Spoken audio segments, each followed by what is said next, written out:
మొదటిదిగా విందు వినోదం అనేటువంటి దేవుని కంటే ఎక్కువ అయిపోయింది.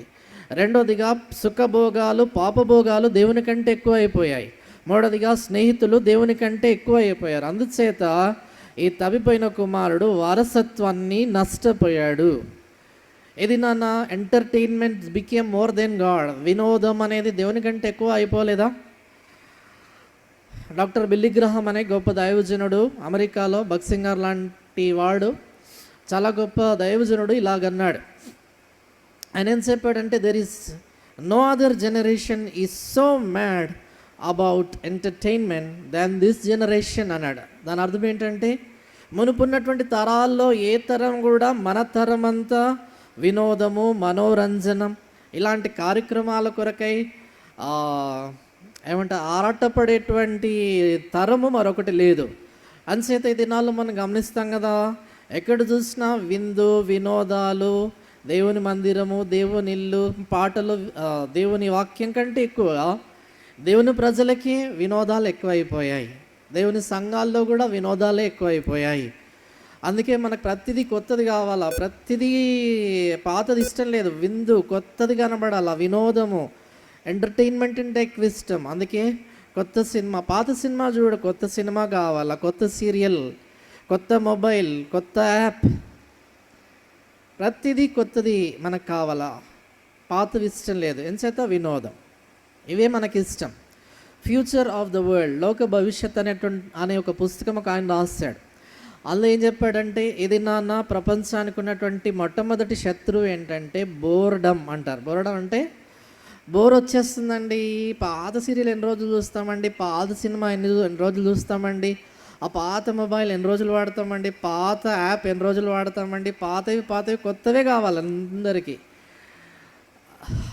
అంచేత మా పట్టణంలో అంటే హైదరాబాద్లో ఎక్కువగా ఎక్కడ చూసినా విందు వినోదాలే కనబడుతూ ఉంటాయి. దేవుని సంఘాల ప్రజల మధ్యలో కూడా అవే కనబడుతూ ఉంటాయి. ఎక్కడ చూసినా పార్టీలు, యవనస్తులు ఎక్కడ చూసినా విందు వినోదాల్లోనే, త్రాగుడులోనే కనబడుతూ ఉంటారు. ఎంబీబీఎస్ చదువుకునేటువంటి డాక్టర్ల హాస్టళ్ళు చూస్తే, మగపిల్లల హాస్టళ్ళు సాయంకాలం క్లీన్ చేసేటువంటి వాళ్ళు ఏం చెప్తారంటే, గోనె సంచుల నిండా త్రాగుడు బాటిళ్ళు తీస్తారంట. ఎక్కడ చూసినా బిర్యానీ ప్యాకెట్లు, బాటిళ్ళు. అది చదువుకునేటువంటి వారి యొక్క పరిస్థితి కూడా ఈ దినాల్లో అలాగే అయిపోయింది. మా పట్టణం హైదరాబాద్ పట్టణము 2018 సంవత్సరంలో భారతదేశంలో ఎక్కువ మాంసాహారాన్ని తీసుకున్న పట్టణం ఏంటంటే హైదరాబాద్.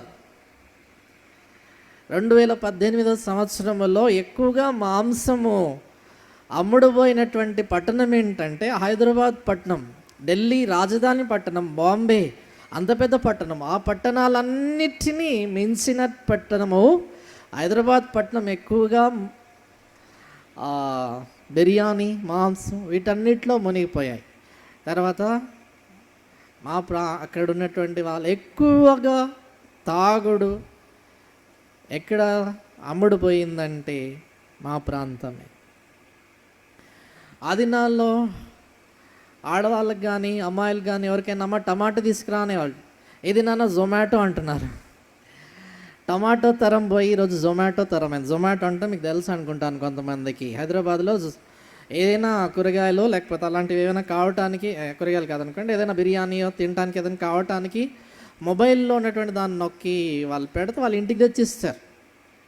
అలాంటివి ఈ దినాల్లో ఎక్కడ చూసినా కనబడుతూ ఉన్నాయి. విందు వినోదాలు దేవుని కంటే ఎక్కువ అయిపోయిన దినాల్లో ఉన్నాం. ఆ మధ్యలో 31st నైట్ అంటే 31వ తేదీ రాత్రి మా మందిరానికి ఒక సేవకుడు లేక ఒక బోధకుడు కావాలండి అని ఒకరిని అడిగితే అని చెప్పారు. బ్రదర్ ఆయన ఉన్నాడు, నాకు బాగా చెప్తాడు, నాకు తెలుసుకుంటారా అంటే వాళ్ళు అడిగిన ప్రశ్న ఏంటంటే, బ్రదర్ వాక్యం బాగా చెప్తారా, వాక్యంలో లోతుందా, చాలా అనుభవశాలా, అలాంటివి అడిగేదాని బదులు ప్రార్థనా పరుడా, ఇలాంటివి అడిగేదాని బదులు ఏమడుగుతున్నారు తెలుసా?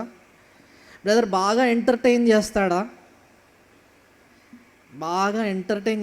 బాగా నవ్విస్తాడా, బాగా రాత్రంతా నిద్రపోకుండా చేస్తాడు, బాగా వినోదము, నవ్వు, హాస్యం ఇలాంటివి చేస్తాడా? ఇది మనకు కావాలి. సంఘాల్లో కూడా అలాంటివే కావాల్సినటువంటి దినాల్లోనికి మనం వచ్చేసాం. వాక్యము ప్రార్థన ఇలాంటి వాటికి ఇష్టం లేదు. విందు వినోదాలు దేవుని కంటే ఎక్కువైపోయినటువంటి దినాల్లో మనం జీవిస్తున్నాం.